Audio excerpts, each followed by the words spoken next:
A light in the darkness, the anomaly in the abyss. Something strange has appeared in the dark.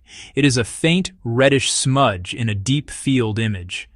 At first glance, it looks like many other distant objects, but scientists looked closer.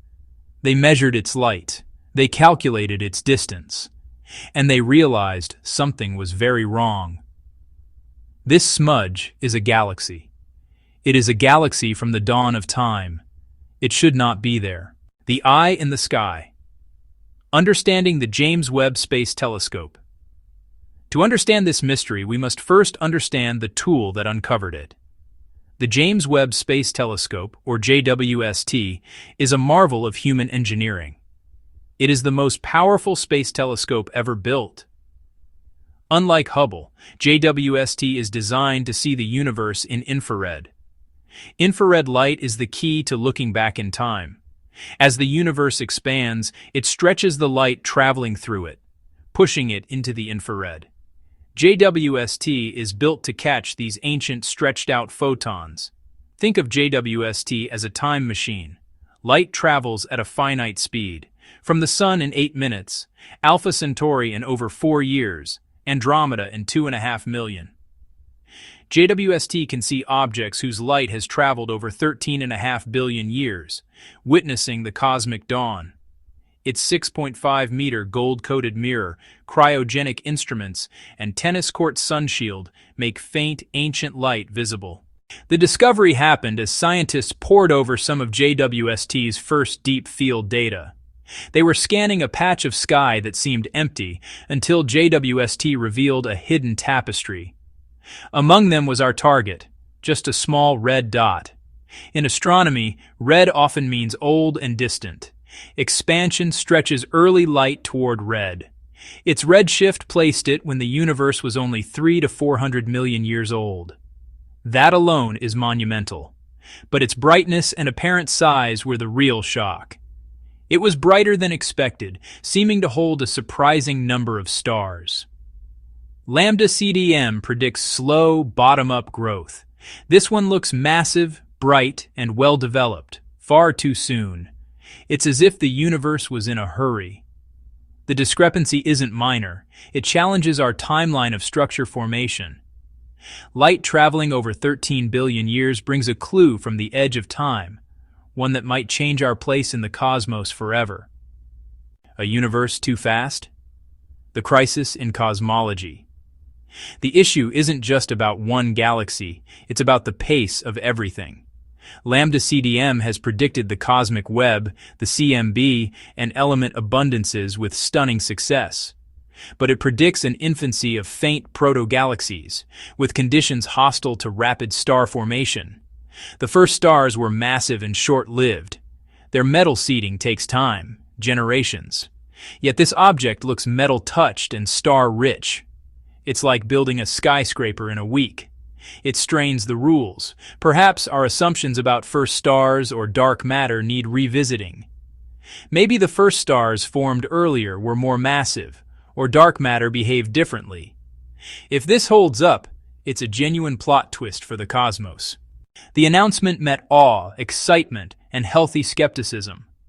For many, a challenge is an opportunity, a sign we're about to learn something profound. But astronomy has pitfalls. Gravitational lensing can magnify. Alignments can masquerade as one object. Early reports rely on photometry, powerful but not definitive. Teams proposed follow-ups, reprocessed data, checked calculations, ran new models, and searched other deep fields. Is it a freak event or part of a new population of massive infants? Either way, curiosity drives us. Whatever the answer, we'll learn how galaxies are born. Let us consider the most exciting possibility first. What if the galaxy is real, as old, massive, and mature as it appears? Then Lambda CDM needs an update, not replacement, adding key ingredients for extreme early epochs. Star and galaxy formation may have been far more efficient than we thought. Perhaps primordial clouds collapsed more readily. Turbulence and magnetic fields could have accelerated star birth. Maybe the first stars were true behemoths, burning brighter and enriching faster, jump-starting evolution. Or dark matter's properties at early times differed slightly, hastening structure collapse. Maybe feedback was weaker, letting gas stay and stars form at a furious pace. If so, this galaxy is a signpost pointing toward new physics and a revolution in our understanding. Science demands simpler explanations before revolutionary ones. Photometric estimates can be fooled. Dusty, intermediate galaxies can mimic distant red ones, redshift interlopers. Chance alignments or merging small galaxies can blend into one brighter source. The gold standard is spectroscopy. Element fingerprints shifted to red precisely reveal distance. A definitive spectrum will confirm a shocking distance, or expose a closer imposter.